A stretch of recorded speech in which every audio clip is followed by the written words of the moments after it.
Përshëndetje të nderuar teleshikues, do t'jemi së bashku në edicionin qendror të lajmeve, ku ndër të tjera do të ndiqni. Italia ka shënuar sot ditën me bilancin më tragjik të viktimave nga koronavirusi. 969 persona humbën jetën në 24 orët e fundit, edhe pse pak para përditësimit të këtyre të dhënave u tha zyrtarisht se epidemia atje është në rënje, ndërkohë Spanja është e dyta në Europë me 769 viktima në një ditë. Ndërkohë në Shqipëri 2 persona humbën jetën në pak orë në spitalin infektiv, ndërsa 5 janë në gjendje të rëndë. Numri në total i viktimave mbërriti në 8, ndërsa sot kishte më pak të infektuar, vetëm 12. Gjithsej kemi 186 raste, 32 prej tyre të shëruar. Edhe kjo fundjavë do të jetë në izolim të plotë, ndërsa që nga e hëna do të ketë rregulla të reja për lëvizjen e këmbësorëve, gjatorëve të lirisë të kufizuar. Vetëm një person ka të drejtë të dalë për të blerë në treg dhe duhet që të aplikojë online për një leje. Ndërkohë pensionistët përjashtohen në mënyrë kategorike. Kompania Air Albania do të nisë nga e hëna fluturimet humanitare për të kthyer në shtëpi disa mijëra persona që kanë mbetur në shumë shtete të Europës. Kryeministri tha se operacioni do të bëhet pa pagesë.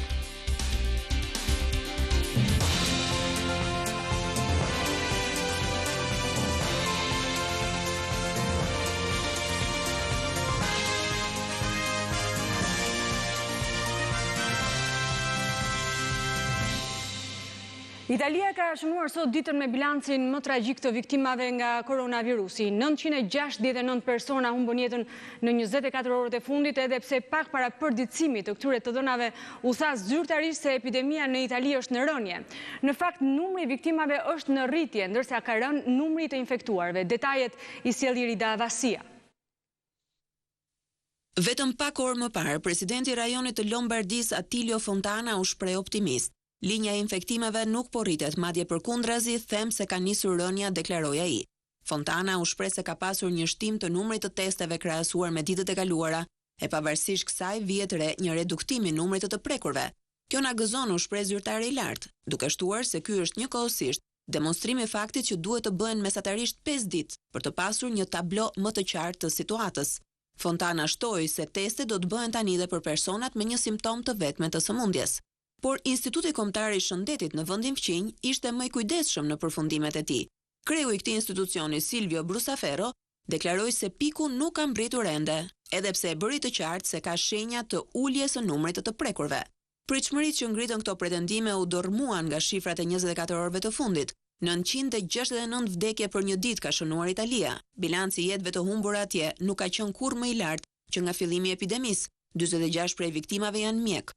Lombardia vazhdon të jetë rajoni me numrin më të lartë të vdekjeve, megjithatë zyrtarët thonë se nëpër spitale më në fund po merret pak frym, pasi nuk po mbrin më aq shumë pacient me COVID-19. Spanja po jeton në ditë të vështira dhe ka një bilanc tragjik nga dita në ditë dhe është pas Italisë. Vendi ndodhet në kulmin e epidemisë me 769 të vdekur në një ditë dhe mund të cilësohet si Italia e dytë e Europës.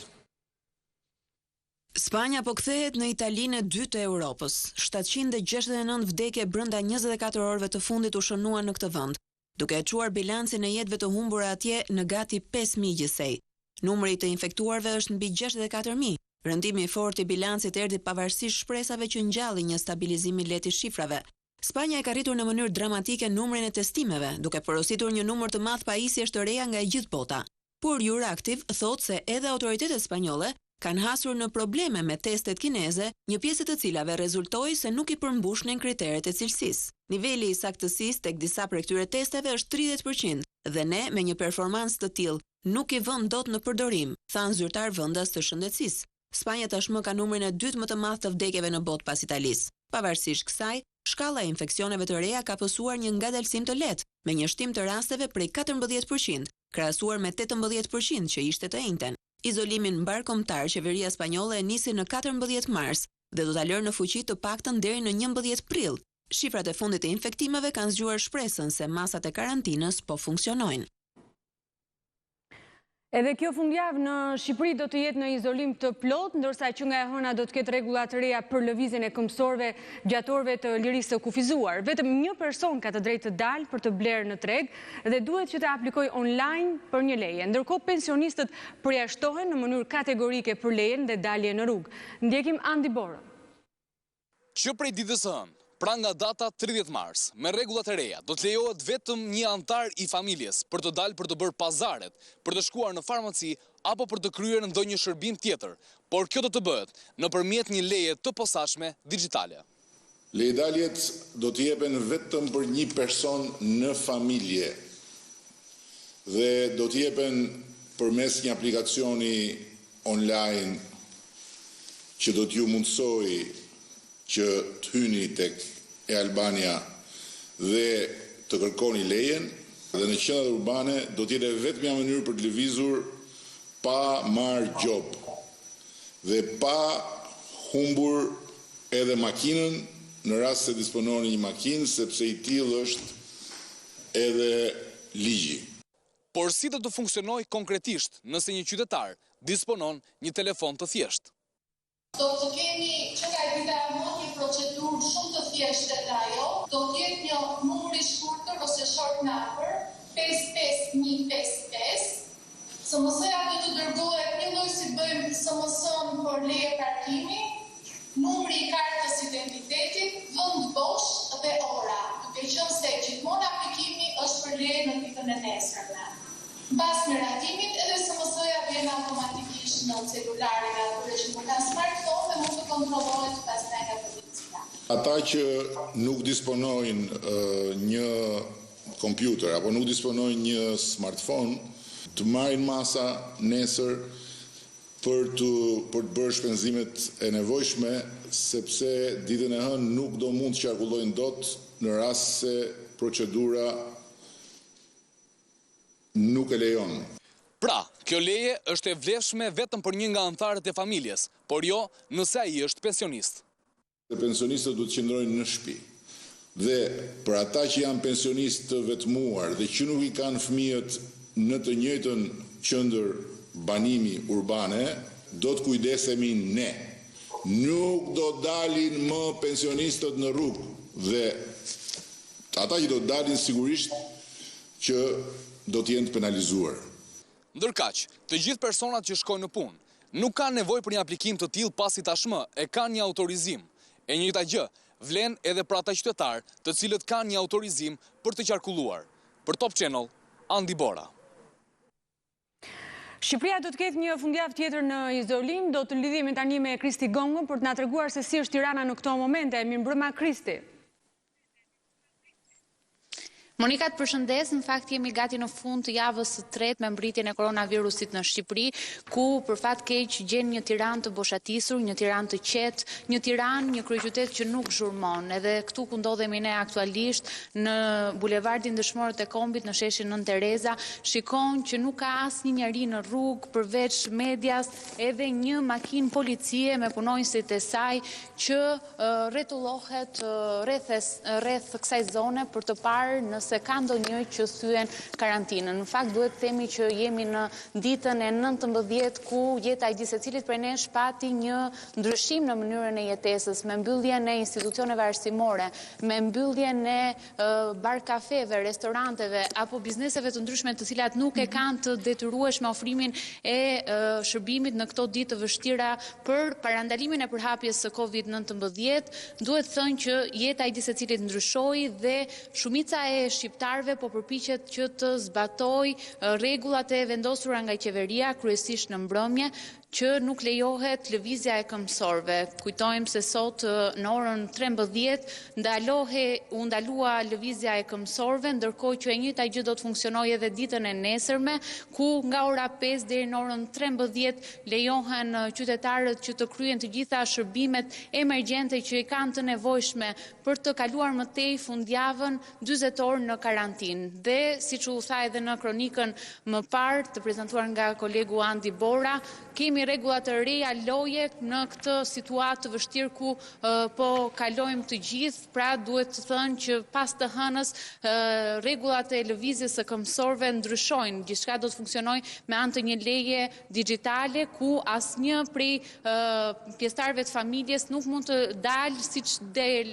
deri më sot për të kryer lëvizjet e duhura që ata kanë të nevojshme për të marrë shërbimet. Pra është vetëm një person nga familja që lejohet të dalë me anë të kësaj leje digjitale që duhet marrë nëpërmjet aplikacioneve që kryeministri ndau sot me qytetarët. Ndërkohë që duhet kujtojmë se kanë qenë në fakt disa masa që kanë ndryshuar në këto 3 javë, fillimisht lëvizja e këmbësorëve u vendos dhe u kufizua njëkohësisht edhe veprimtaria e bizneseve nga ora deri në orën 18 nuk lejoi më asnjë këmbësor të dilte dhe të kryente shërbimet e nevojshme, ndërkohë që pati një shtrëngim të masave më tej në 2 fasha orare, nga ora 6 e mëngjesit deri në orën 10 dhe më pas nga ora 16 deri në orën 18. Më pas pati një ndryshim tjetër që jemi aktualisht sot, pra nga ora 5 deri në orën 13 lejohet lëvizja e qytetarëve për të kryer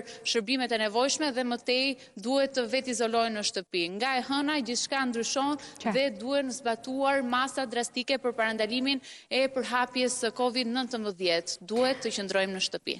Kristi Gongot, falenderoj për këtë panoramë të përgjithshme që i bëre situatës në izolim. Eci më tej.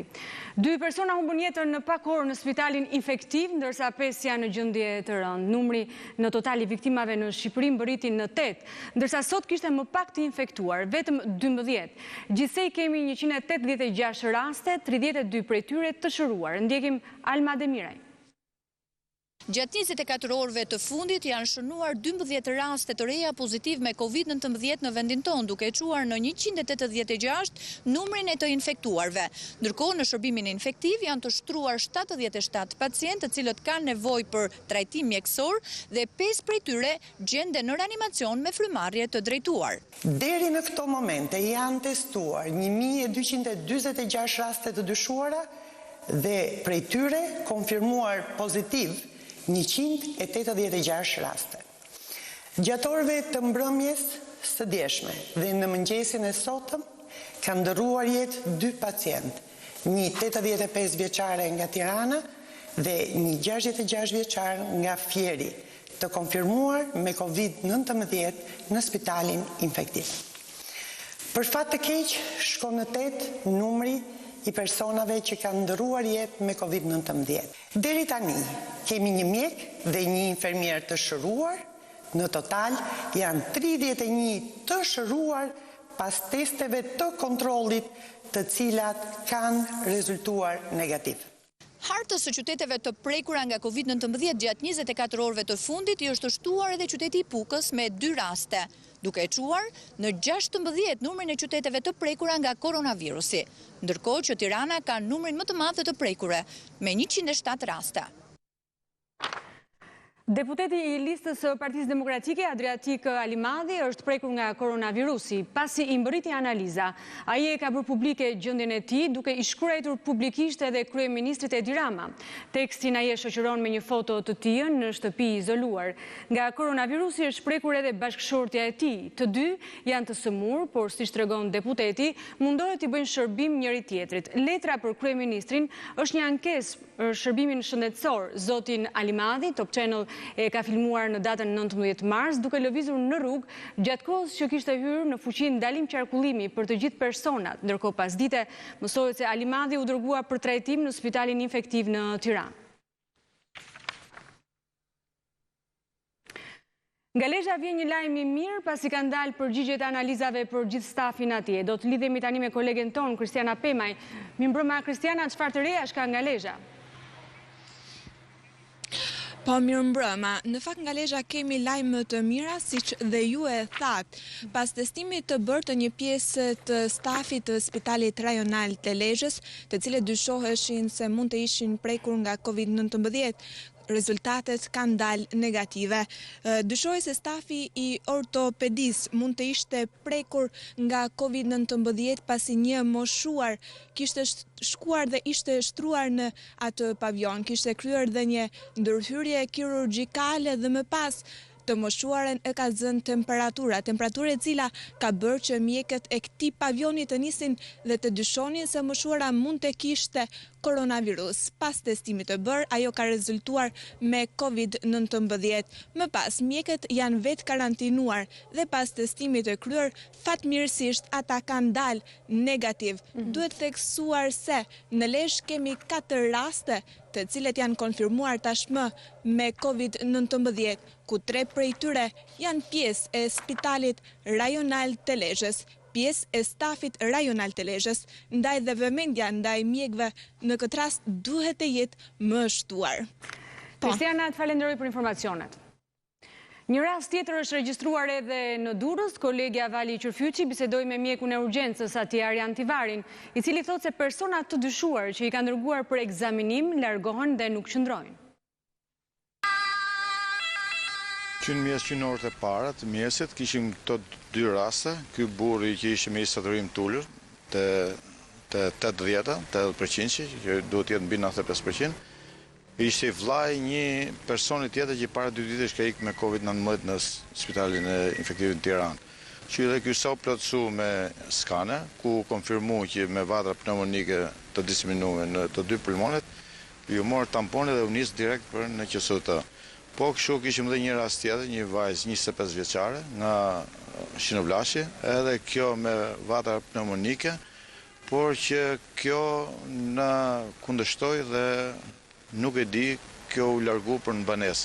Ky nuk është rasti i parë që pacientët me probleme kanë rezistencë, apo jo? Kemi edhe rast një tjetër para një 4 ditësh që kishim rastin që na e çum deri në QST dhe refuzoi dhe u kthy. Edhe mas 2 ditëve u ridërgu prap. Këto janë raste që edhe ne s'kemi si të veprojmë me këto, përderisa dhe ligji flitet që duhet të konfirmohet, pastaj të veprojë dhe policia. Kurse këto të dyshuar, unë nuk mund të quaj të konfirmuar, kur dyshimet janë të forta, po ama të konfirmim ligjor që të kem për atë që të dalin, nuk e kam. Kështu që edhe ky rast do është lajmëruar mjekja epidemiologe që do ndiqet edhe do shkojë në banesë për ta marrë. Kompania Air Albania do të nisë nga e hëna fluturimet humanitare për të kthyer në shtëpi disa mijëra persona që kanë mbetur në shumë shtetet e Europës. Kryeministri tha se operacioni do të bëhet pa pagesë. Ndjekim Muhamet Veliu. Qeveria shqiptare do të rrjedhësoj falas duke nisur nga hëna më shumë se 1339 qytetarë shqiptar të bllokuar në disa vende të Europës si pasojë e mbylljes së kufinjve. Detajet i dha kryeministri Edi Rama. Nesër do të publikojmë, besoj, kalendarin e misioneve të rrjedhësimit dhe pikat përkatëse, ku do të bëjmë embarkimin e personave të listuar tani më. Këto misione do t'i kryejmë pa pagesë nga ana e individëve dhe unë besoj se i takon Lazgushit t'i sjell njerëzit tanë në shtëpi.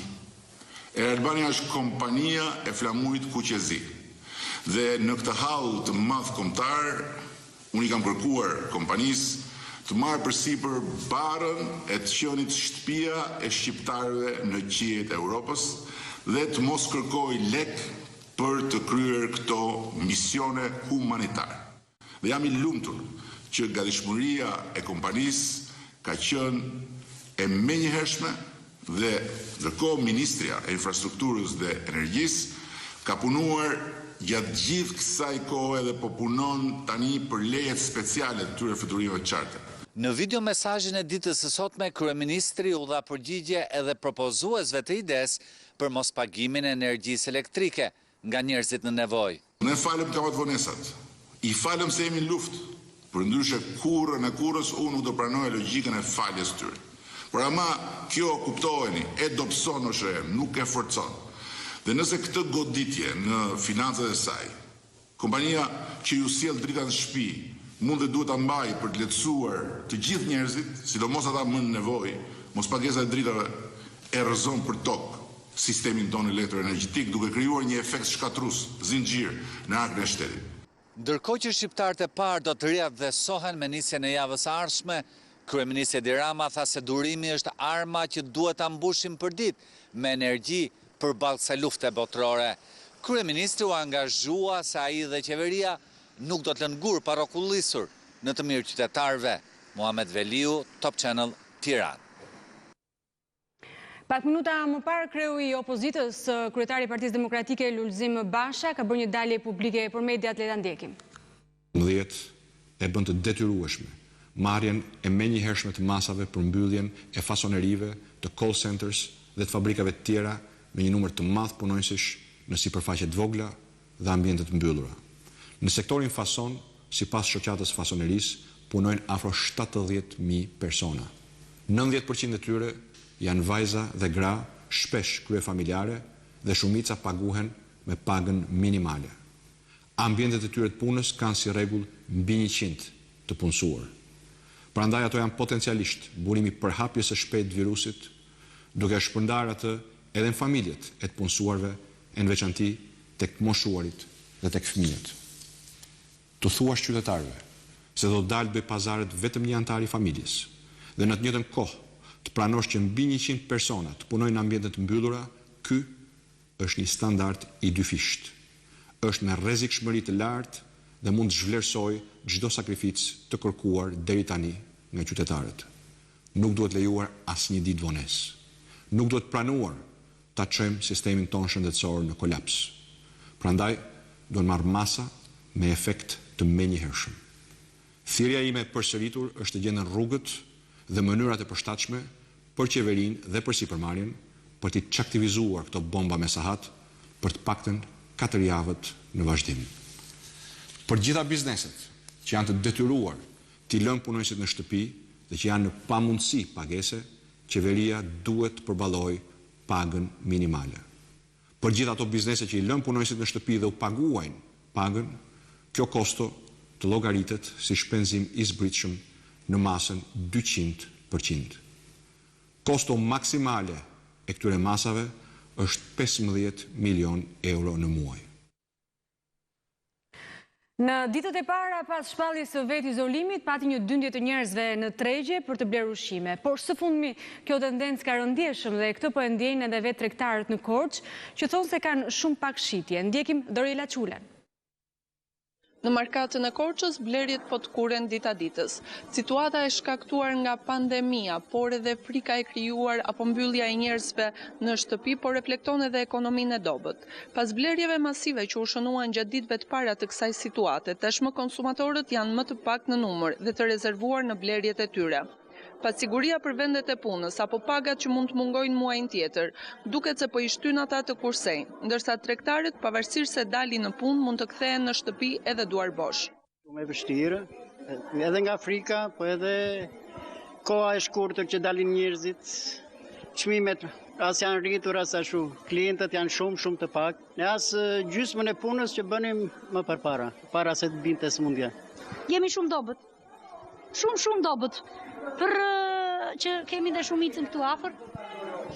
Njerëzit shkojnë atje ata që duan të kursejnë. Neve na ndihmofti madhi Zot, në radhë të parë fare, edhe të kitë punë. Shumë keq, shumë dobët. Ka raste ikin pa vërsefte fare në shtëpi. Ka raste me 5.000 me 7.000 lekë xhira. Shumë gjendje keq. Sot keni mundur të shisni gjë? Sot 8.000 lekë xhira kam bërë.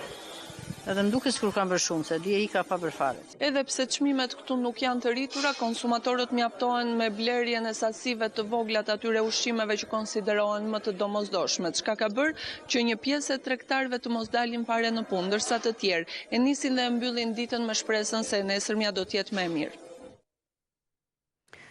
Jo, vetëm tregtia, por edhe shërbimet janë në vështirësi për shkak të koronavirusit, nuk ka më festa dhe nuk ekziston më biznesi vogël i animatorëve. Ndjekim Rudina Muçën.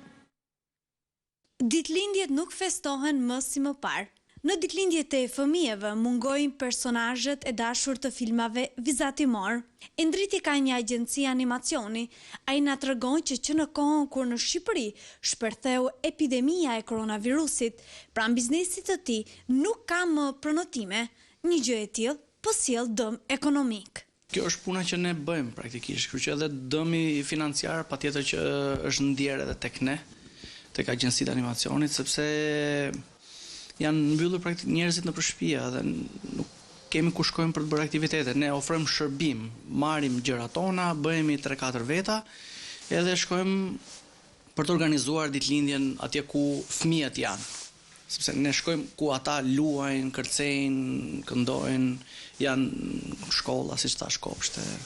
Për afërsisht sa keni humbur në një muaj, një vlerë monetare? Sipas llogarive që ne kemi, në një muaj shkon një humbje rreth 40-50.000 lekë të reja në muaj. Ky është biznes familjar? Ky është biznes familjar. Këto janë të vetmet të ardhurat familjes? Po, vetëm këto. Ne s'kemi të ardhurat tjera, punojmë me këtë, jemi dedikuar kësaj pune ka 13 vite, që jetojmë me këtë praktikisht. Domethënë në këto vite që ne kemi në këtë punë, nuk kemi parë ndonjëherë se ja. Nëse kjo situatë vazhdon, ne jemi drejt falimentimit. Kostumi i Spider-Manit dhe fustani i Rushes, si dhe të gjitha kostumet e personazheve të botës së përrallave, sot qëndrojnë në garderob, deri në momentin kur të zhduket koronavirusi, fëmijët ditëlindje duhet t'i festojnë në shtëpi dhe vetëm me familjarët. Për Top Channel, Rudina Muça. Edhe në Durrës është i njëjti fenomen, njerëzit e izoluar kanë nisur të kursejnë ndërsa janë të papunë dhe kjo ka futur në vështirësi biznesin e vogël. Ndjekim Vali Qyrfyqin. Jemi në lagjen numër 18 qytetit bregdetar të Durrësit, ku shumë biznese kanë ulur qepenat e tyre dhe ndodhen në vështirësi financiare për shkak të situatës së krijuar nga përhapja e koronavirusit. Këtu jemi para një dyqani peshku, siç e shikoni, është bosh. Kjo tashi që ndodhi tashi është pothuajse shpresojmë që do ja dali, po unë e shoh si falimentim. Ne jena me qera. Me qera, me zor për i përballojmë. Ka mund që s'pe arrisim dot me paguaj qeran, nuk dim çfarë themi më. Situata nuk është goxha keq. Flasim për sektorin e Durrësit. Qytetet e tjera nuk e dim, po këtu është që në ndor kjo histori. Te kjo zona këtu ku jemi neve janë shumë pallate që janë largu, ka pak lëvizje njerëzish. E ato pak që janë, domethënë, nuk është që janë në një gjendje të mirë ekonomike. Mas kësaj tash edhe kjo puna që janë të mbyllur njerëzit, shumë vështirë. Sa xhiro bën ditë? Puna peshkut varet, është sipas cilësisë peshkut. Ka ditë për shkakun që mund të bësh 50.000 lekë, 60.000 lekë. Ka pas ditë që kena bërë 3.000 lekë xhiro. Gjithë ditën 3.000 lekë xhiro me rrejt vetëm. Do na e tregoni pak frigoriferin? Po, shumë gjëra janë folur, po kur shihet e zeza mbi të bardhë. Se në plus që na dëmton të tërmetje, këto kemi edhe tregtinë e pandershme. Karrocët që kemi në xhiro nuk intereson njëri fare, mjafton që ne paguajmë takset, gjithë ne ku vinë kërkojnë llogari.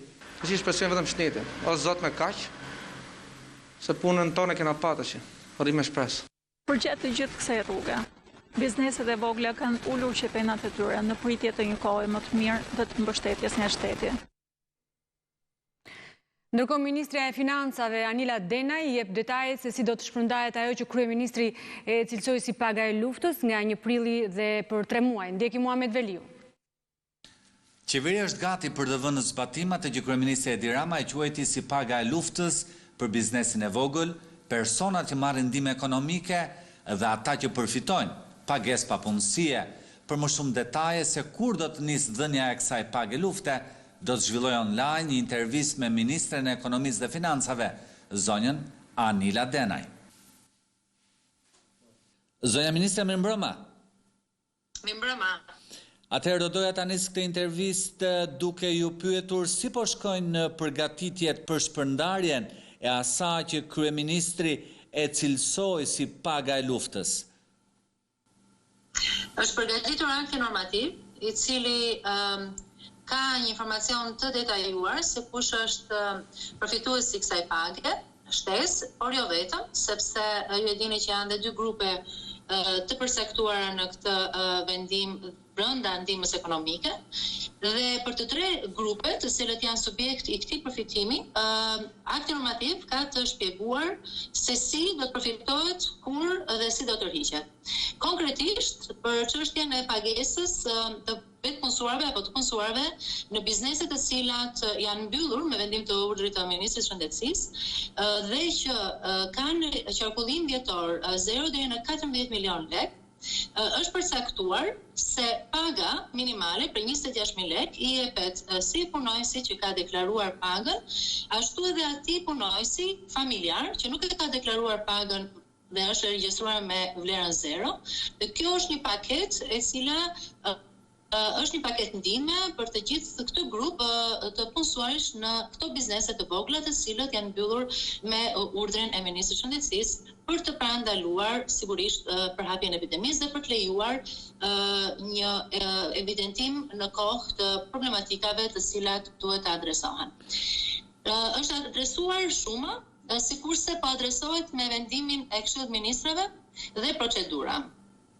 Procedura konsiston në një fazë të parë të aplikimit sipas një formulari që do të jetë pjesë e komunikimit që administrata tatimore do të bëjë ditët e para të javës që vjen.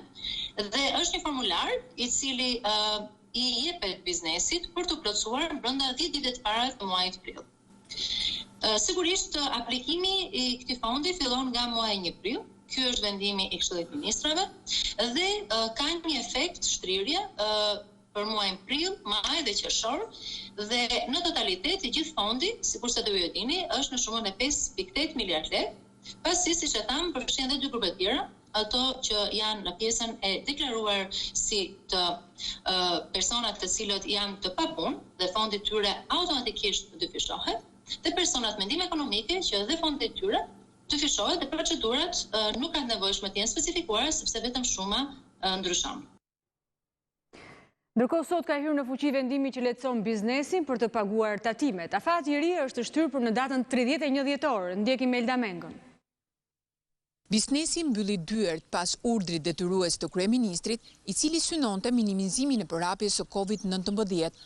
Masat shtrënguese sollën reagimin e ashpër të shoqatave në mbrojtje të biznesit, të cilat dan alarmin për falimentimin dhe mbylljen e mirave vendeve të punës, duke detyruar qeverinë të shtyjë afatin për deklarimet në organet tatimore.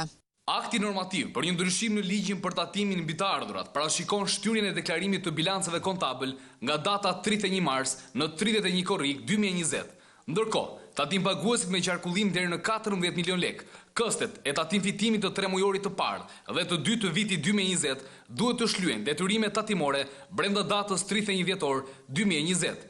I njëjti afat parashikohet edhe për këstet paraprake të tatimit mbi fitimin të 3 mujorit të tretë dhe të 4 të vitit 2020. Shumë biznese të cilat nuk e përballojnë dot as këtë lehtësim, kërkojnë të mbyllin përkohësisht aktivitetet e tyre në mënyrë që të mos paguajnë taksa derisa pandemia të përfundojë. Pas pak në lajme do të ndihni distancimi fizik i këtyre ditëve nuk ka sjellë distancim social. Njerëzit duket se tani komunikojnë e flasin më shumë me njëri tjetrin, por online, ndërkohë që në internet kanë nisur disa sfida. E para ajo mes burrave që kanë dëshirë të gatuajnë dhe sfida mes grave me foto të bardhëzi. Presidenti Hashim Thaçi thotë se të hënën do të nisë konsultimet për një qeveri të re në Kosovë me qëllim shmangjen e zgjedhjeve të reja pas rrëzimit të Albin Kurtit në parlament. Ndërkohë Shtetet e Bashkuara të Amerikës deklarojnë se nuk ka plan sekret për ndarje territori mes Kosovës dhe Serbisë. Giorgio Armani vendos që të kthejë të gjitha fabrikat e prodhimit të veshjeve të tij për prodhimin e veshjeve spitalore. Ikona italiane e modës thotë se qëllimi i tij është që të mbështesë punonësit e shëndetësisë që ndodhen në frontin e parë të betejës me koronavirusin. Shënoi.tv, faqja më e klikuar e internetit e shqiptarëve. Gjithçka që ndodh në vend, rajon dhe botë. Gjithçka nga aktualiteti, sporti dhe argëtimi. Me një dizajn të ri dhe shumë praktik, si në versionin desktop dhe atë mobile. Shënoi.tv, të parët për shqiptarët. Për të ndalur infektimin e banorëve të Gjirokastrës, është vendosur një rregull i ri që pengon ndalimin e personave nga Greqia apo qytetet e tjera. Detajet i sjell Kristina Fidhi.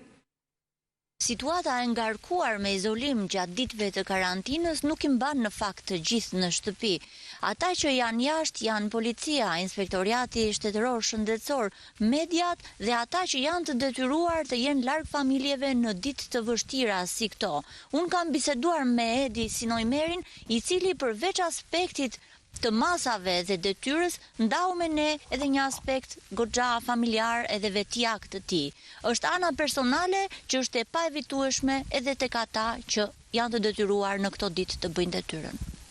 Çfarë masash, penalitetesh ka pasur brenda këtyre ditëve? Fatkeqësisht vëmë re që ka dhe biznese, subjekt apo individ pa bindur urdhrave të Ministrisë së Shëndetësisë dhe Mbrojtjes Sociale. Inspektoriati Shtetëror Shëndetësor ka marrë masat e dhura në kohën e dur, duke marrë dhe masa administrative, përkatësisht kemi 5 masa administrative prej 1 milion lekësh të reja për bare, kafe dhe restorante, dhe 3 masa administrative prej 50.000 lekësh të reja në për farmacit e qarku Gjirokastër. Në Gjirokastër, ditët e fundit po ju kërkohet furnitorëve të marketeve nga qarqet e tjera të mos dalin nga automjetet ndërsa bëjnë furnizimin e kontraktorëve, që më tepër se një mas duket se është një marrëveshje me subjekteve e që për momentin po funksionon. Inspektorati Shtetëror Shëndetësor, kjo nuk është një mas, është thjesht një bashkëpunim i plot të një mirëkuptim me bizneset dhe subjektet e qarkut Gjirokastër, ku të jenë të kujdesshëm ka shi atyre personave apo individëve apo i subjekteve që hynë duke furnizuar qytetin. Ndërsa në pikalimin kufitar të Kakavijes, të gjithë shtetasit që mbërin nga qarqet e tjera nuk lejohen të vinë në Gjirokastër. Atyre ju sigurohet transport nga Kakavia direkt për në banesat e tyre, për të evituar një burim infektimi. Inspektorët edhe për shkak të numrit të kufizuar shpenzojnë nga 18 dhjetor në ditë në teren dhe kjo nuk lë të paprekur anën e tyre emocionale. Unë vetë kam një nën të sëmur diabetike dhe me zëmër, por kur vete në orët e vona vetë izolohem në dhomën time. Kjo është dhe një motiv, është dhe një mesazh për gjithë qytetarët e mi të qarkut të Gjirokastrës, ku ata duhet ta kenë fat që janë të vetë izoluar në shtëpitë e tyre, sepse ne thjesht jemi në qarkullim duke bërë detyrën tonë. Distancimi fizik i këtyre ditëve nuk ka sjell distancim social. Njerëzit duket se tani komunikojnë e flasin më shumë me njëri tjetrin, por online. Ndërkohë që në internet kanë nisur disa sfida, e para ajo mes burrave që kanë dëshirë të gatuajnë dhe sfida mes grave me foto të bardhëzi. Ndjekim Manila Hoxhën. Një filozof francez thoshte se miqësia është dhurata më e bukur që kanë krijuar njerëzit. Dhe ky është një nga momentet kur, edhe pse të vetë izoluar nga Covid-19, deri diku ne mund t'i mbajmë të përfshirë miqtë tanë në rutinën e re, e madje deri diku të përgjysmojmë edhe stresin me ta. Burrat në rrjetet sociale kanë shpikur një sfidë të re. Ata gatuajnë dhe nga kuzhina ftojnë njëri tjetrin për të bërë të njëjtën gjë. Besiani ka një javë që sfidohet nga shokët dhe gatuan. Me sa duket, do të bëhet një kuzhinier shumë i mirë. Besian, shoh që burrat kanë veshur përparsen. Çfarë po gatuan dhe çfarë mësove nga kjo sfidë? Situata pak e këndshme, sepse jeta ka ndaluar, nëse është anulluar, shpezulluar jeta që punim më përpara, por nga krau tjetër, në që të qajmë, mund të shohim edhe mundësitë e mira që na jepet. Një mundësi e mirë është thonë se gatuajmë. Nuk do na jepin më përpara se s'do e kishim kohën. Jo, po nëse kjo histori vazhdon për 2 muaj, unë them do hap restoran pastaj. Avokat, nga shihemi për bira, shihemi kush gatuan më mirë. Goxha sfidë kjo Adriatik. Sfidoj Besian Pesha, edhe do sfidoj Erion Kristo. Çfarë po gatuan? Sot po gatuan ushqimin e të varfërve, petulla. Çfarë mësove nga kjo sfidë? Mësova një gjë shumë të rëndësishme që është ndoshta ne vjen pas përditshmërisë dhe harrojmë që në familje edhe në shtëpitë tona bëhet një punë kolosale për që të mbahet ky mekanizëm i gjallë, edhe familja është si punë e shtetit në fakt, që dikush duhet ta mbajë zjarrin ndezur, edhe ne nga që ne burrat përgjithsisht dalim edhe punojmë jashtë, nuk e vëmë re këtë fakt të rëndësishëm. Por ndërkohë vajzat e gratë kanë sfidën e tyre për shoqërinë, duke ftuar njëra tjetrën për të postuar një fotografi bardhëzi, secilës i kërkohet të bashkangjisë një kompliment për statusin e radhës. Më sfidove? Pra veç të tjerave më pret edhe kjo sfidë? Të ditë në mësuan që të gjitha janë një arsye e bukur për të takuar me njëri tjetrin, për të pakur si për ta përqafuar njëri tjetrin dhe për të thënë në fund të fundit se sa bukur është të jesh i rrethuar me njerëz, me miq, me familjar. Po shkrep edhe unë fotografinë time për ta bashkangjitur me citatin kushdo ka bukurinë sipas mënyrës së vet. Miq, miru takofshim në sfidën e radhës. Këto ditë të gjithë jemi para ekranit për të marrë çdo informacion që del për virusin Covid-19, por jo të gjithë mund të jenë të informuar. Për kategoritë e personave me aftësi ndryshe, po jepen disa video mesazhe të posaçme. Ndjekim Bruna Korçukun. Të gjithë kanë të drejta të barabarta e këtu përfshihet edhe e drejta e marrjes së informacionit, sidomos në këtë kohë, kur përçimi i informacionit tek të gjithë është i domosdoshëm. Kjo është arsyeja që një grup organizatash kanë shpërndar tashmë mesazhet në rrjetet sociale edhe për personat me aftësi ndryshe. Mesazhe të tilla si qëndroni në shtëpi dhe ruani higjienën personale. Ne jemi në kushtet që të gjitha qendrat që ofrojnë këtë lloj shërbimi e kanë mbyllur aktivitetin, ndërkohë që ne po japim konsulenca nëpërmjet rrjeteve sociale për të ndihmuar prindërit. Shpresojmë që doja dalim edhe kjo situatë të kalojë sa më shpejt, sepse siç e thash, individët me nevoja të veçanta e kanë shumë të vështirë pjesën e perceptimit dhe të kalimit të kësaj situate. Shumë shpejt mesazhet janë përqafuar edhe nga fëmijët, të cilët i kanë përçuar ato tek bashkëmoshatarët e tyre me probleme në dëgjim.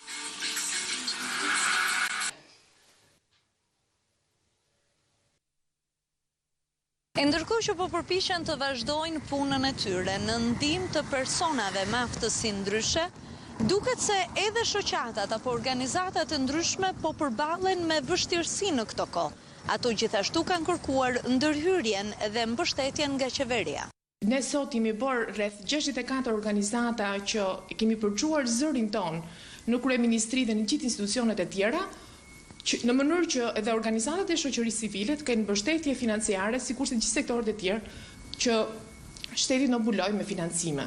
Ndërkohë që të gjitha shërbimet janë ndërprerë edhe për personat me aftësi ndryshe, organizatat kanë nisur trajnimin e prindërve në mënyrë që sa të munden këto shërbime, kjo kategori t'i marrë në shtëpi.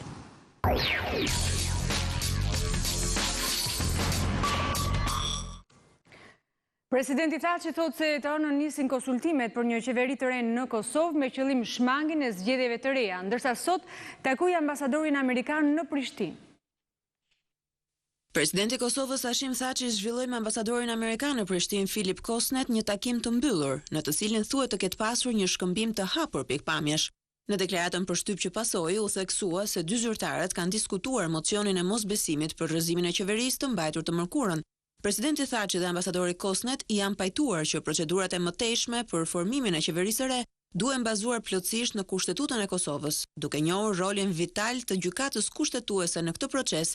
Nënvizoi mes të tjerash në deklaratë. Përveç çështjeve politike gjatë takimit është thënë se janë respektuar dhe përpjekjet e institucioneve të Kosovës për luftën kundër koronavirusit të ri. Aktualisht në vend raportohet për 86 persona të infektuar me COVID-19, ndërsa një shtetas ka ndruar jetë. Përpara rrëzimit, qeveria Kurti shpalli gjendjen e emergjencës për shëndetin publik. Ekzekutivi i Kosovës u rrëzua të mërkurën me 82 vota pro, 32 kundër dhe një abstenim. Presidenti Thaçi deklaroi se nga e hëna do të thërras partitë politike për konsultim lidhur me formimin e qeverisë së re.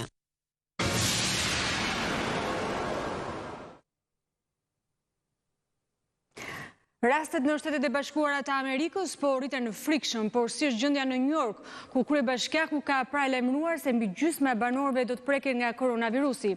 Do të lidhemi tani në Washington me kolegun e zërit të Amerikës, Ilir Ekonomi. Ilir, mirëmbrëma, çfarë është kjo deklaratë e kryebashkiakut të New Yorkut?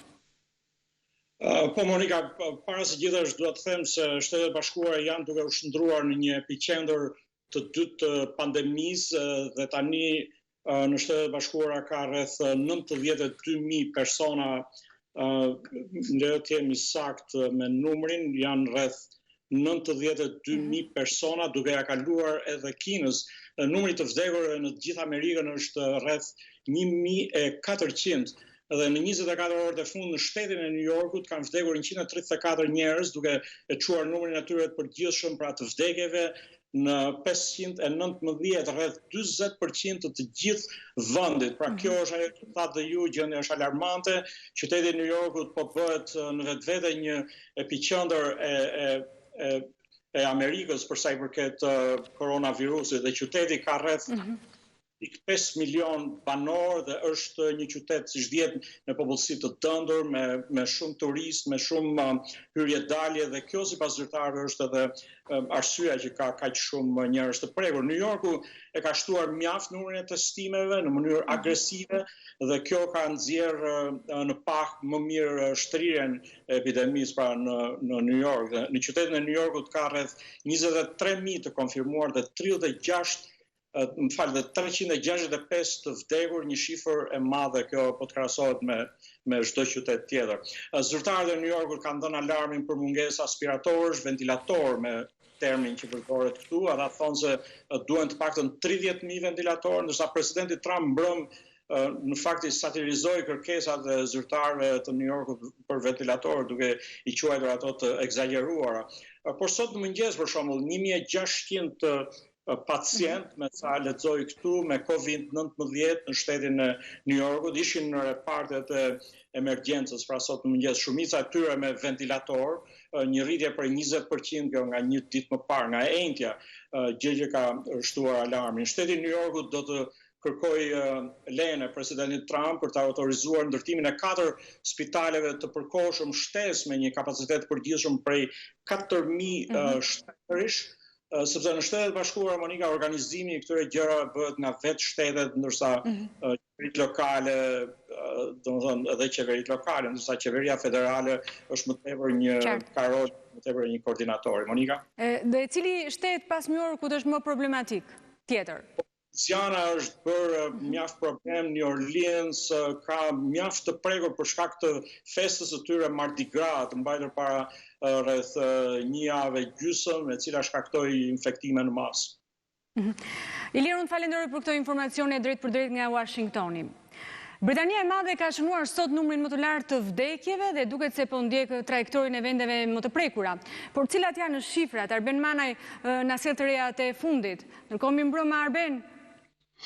Mirëmbrëma Monika, shifra më e fundit është 185 të vdekur në 24 orët e fundit, 60% më shumë se dje, pra në total në 48 orët e fundit janë 300 persona që kanë humbur jetën dhe 769 është numri në total i atyre britanikëve që kanë ndruar jetë për shkak të koronavirusit.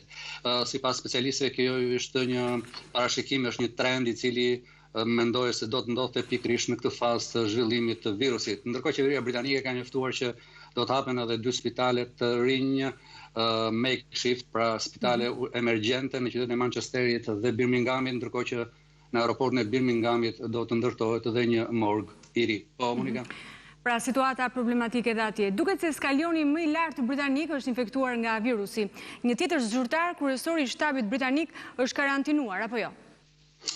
3 generalet më të mëdhenj të shtabit kundër koronavirusit sot janë infektuar, kryeministri Boris Johnson, i cili duket se është në gjendje të mirë shëndetësore, ministri i tij shëndetësisë Matt Hancock, si dhe para 2 orësh është njoftuar që këshilltari kryesor për çështjet e mjekësisë, profesor Chris Whitty, edhe ai është vetë karantinuar për shkak të koronavirusit. Më lejon të përmend Monika një studim të Imperial College London, një institucion mjaft prestigjioz, i cili ka bërë një parashikim ku sipas tij numri në total i britanikëve që mund të humbasin jetën nga koronavirusi mund të shkojë në 5.700 veta, ndërkohë vendi me numrin më të lartë sipas këtij institucioni prestigjioz do të jetë Spanja me 60.000 veta, 32.000 veta Italia, 23.000 do të jenë në Francë dhe 42.000 veta në Shtetet e Bashkuara të Amerikës.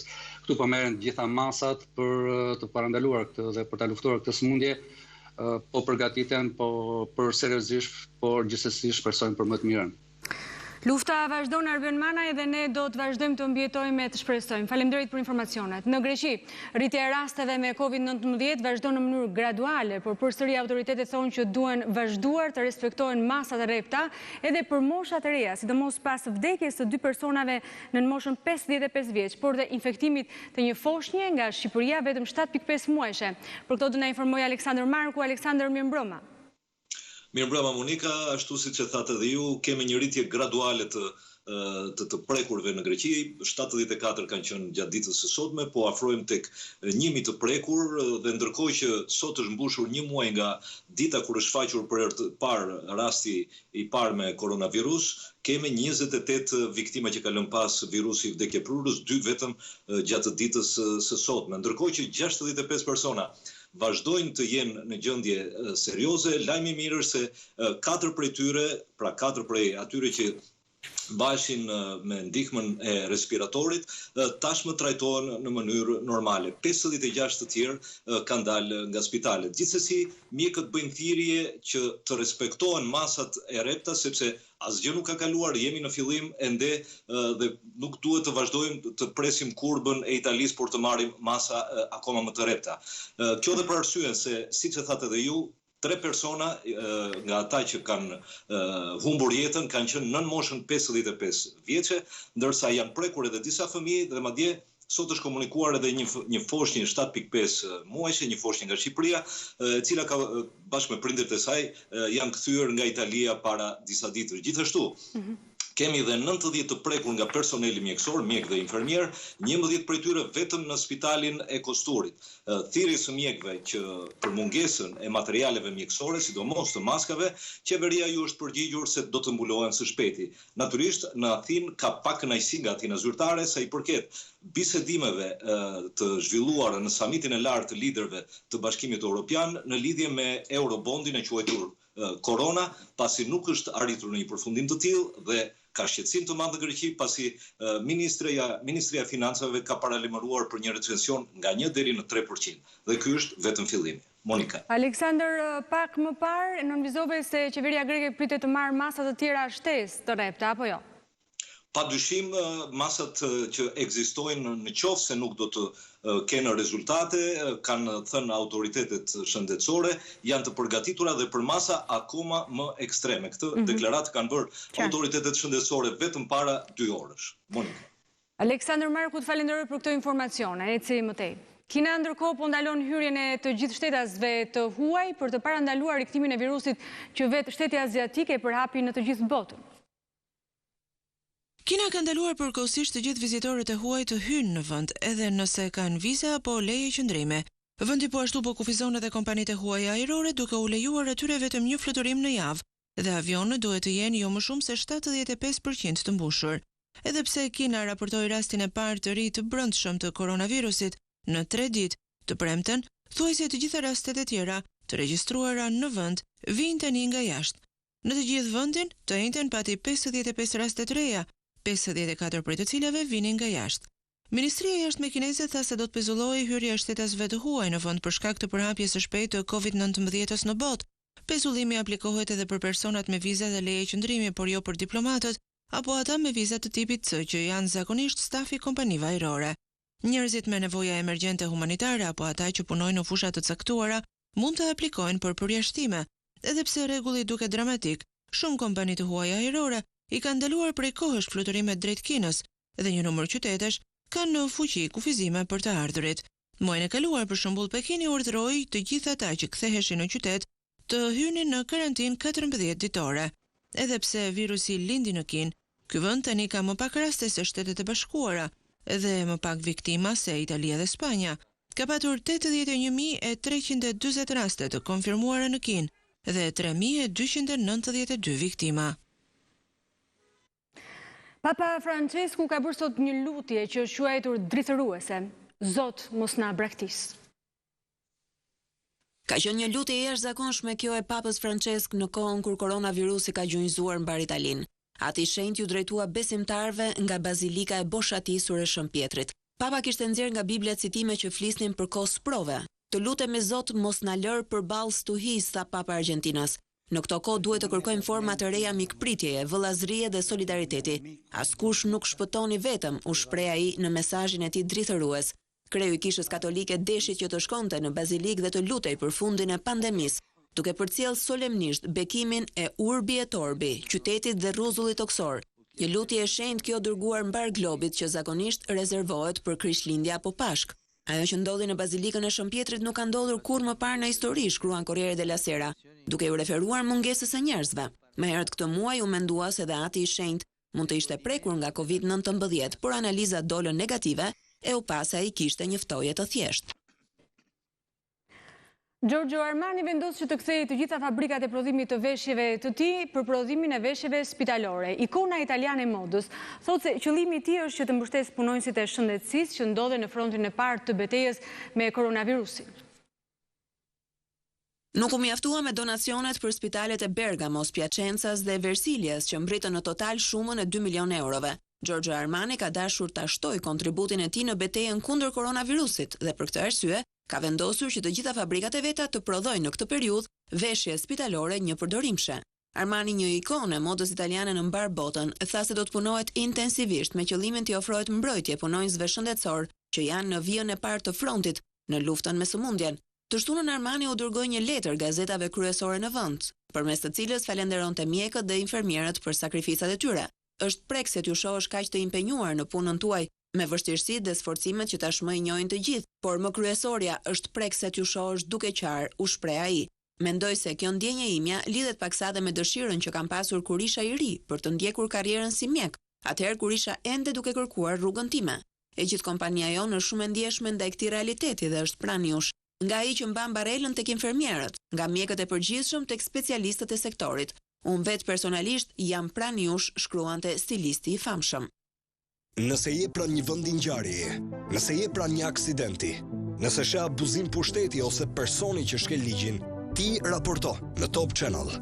Mund të dërgoni imazhe me pamje filmike në Viber dhe WhatsApp në numrin e newsroomit ton 069 31 31 311. Ti raporton. Lajmi tani je ti. Fotografi Rolando Tasho ka regjistruar shumë momente të historisë së Shqipërisë. Në arkivën e tij ka momente nga ngjarje që kanë lënë gjurmë, por këtë herë ai nuk po fotografon, ndërsa jeton i mbyllur. Ndjekim Jetona Koçibellin. Në të ditë karantenimi pak njerëz të hapin dërin e shtëpisë për të parë se si në fakt po e kalojnë këto kohë. Secili në mënyrat e veta, fotografët janë ata që patjetër gjithmonë më tepër mundohen që këtë ngjarje historike t'i dokumentojnë. Ne kemi zgjedhur që të vinë në shtëpinë e fotografit të Roland Tasho, i cili gjithmonë ka dokumentuar nëpërmjet fotografisë së tij krizat më të mëdha që ka përjetuar vendi ynë, paktën gjatë kohës që e ka ushtruar profesionin e vet. Të shohim çka bër kësaj here, nëse ka bërë diçka apo nëse ka qëndruar tërësisht i izoluar. Le ta vizitojmë bashkë.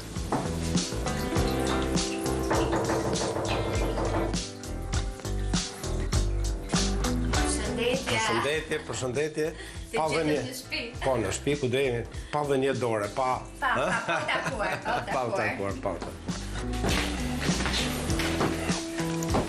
Roland, të kapëm duke bërë punë të shtëpisë më duket. Më futet në sherr me shokut tash, do thonë Lando. Na ke futur në sherr me gratë sepse si sa mirë ai shoku ju i thon, bën punët, ndërsa ju vetë bëni punët e kështu. Faleminderit që erdhët. Çfarë je duke bërë? Si e mbush ditën, duke qenë se jemi të izoluar në pjesën më të madhe të kohës? Unë gjithë kohën në punë dhe gjithë kohën jashtë, më bën mirë qëndrimi këtu sepse po sistemoj arkivin dhe sidomos arkivin e vjetër që e kam dhe këtu të hapur në tavolinë të gjithin. Në fakt, Shqipëria ka patur disa kriza, asnjë ngjashme me këtë që po jetojmë. Si ke dokumentuar këto kriza dhe cilat kanë qenë kryesorët ato nëpërmjet fotografisë tënde? Po, në profesion kishte disa pika kulminante dhe unë bëj 37 vjet tashme me këtë profesion. Pika kulminante ishte ndrimi i sistemeve 90-91, ishte 97-a, ngjarjet e 97-s dhe njëkohësisht edhe 99-a, ngjarjet e Kosovës. Pra nuk e bërë asnjë fotografi dokumentuese për gjithë këtë periudhë, për gjithë këtë krizë që po kalojmë. Nuk më pëlqen kjo lloj Tirane sot. Tirana bosh. Jo Tirana bosh, po Tirana me pallate, sepse nëse do dal fotografosh me fjalë veçanta është vetëm rrugët e boshatisura. Unë do doja në fakt që të kishit bërë ndonjë fotografi, megjithatë besoj që nuk do ta humbisni edhe këtë ngjarje për fat keq jo të mirë historike, edhe ta dokumentonit. Në fakt më han duart dhe ditët në vazhdim, unë mendoj se kjo punë edhe mund të zgjasë dhe unë do të fotografoj përsëri.